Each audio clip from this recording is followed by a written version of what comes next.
মাঝে মাঝে ঠিক আছে, যদি খান তাহলে কিন্তু সেটা চিনি ছাড়াই হবে। এইটাই হচ্ছে কনসেপ্ট। আর কোনো প্রশ্ন আছে? আলু খাওয়া যাবে? হ্যাঁ, এটা একটা ভালো প্রশ্ন যে আলু খাওয়া যাবে কিনা সুগার। অবশ্যই খাওয়া যাবে, কিন্তু কতটা পরিমাণে খাচ্ছি আবারও সেটাই ইম্পর্টেন্ট। তো আপনি যদি এক বাটি সবজি খাচ্ছেন, সবজি ধরুন সব রকম সবজি মিশিয়েছেন, কিন্তু তার মধ্যে আলু থাকবে 2 টুকরো, এর থেকে বেশি না, কেননা কার্বোহাইড্রেট পোর্শন ওটার হাই, তো সেই জন্য আমি কম।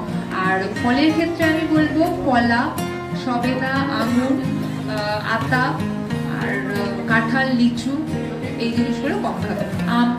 আমের সিজন আসছে, যদি আপনার মনে হয় যে আম খাচ্ছেনই আপনি, মানে একদিন খুব ইচ্ছে হয়েছে আম খাবেন, তাহলে আমের 3টে স্লাইস হয় একটা আমের, তো আপনি একটা পোর্শন ধরুন খেয়ে ফেলেছেন কোনোভাবে, তো আপনি সেই দিকটার জন্য যে দুপুরে ভাতটা খাবেন, তো সেই ভাতটা আপনি একদম ইরেজ করে দিন, মানে ওটা না খেয়ে শুধু আপনি ডাল, সবজি, মাছ, দই আর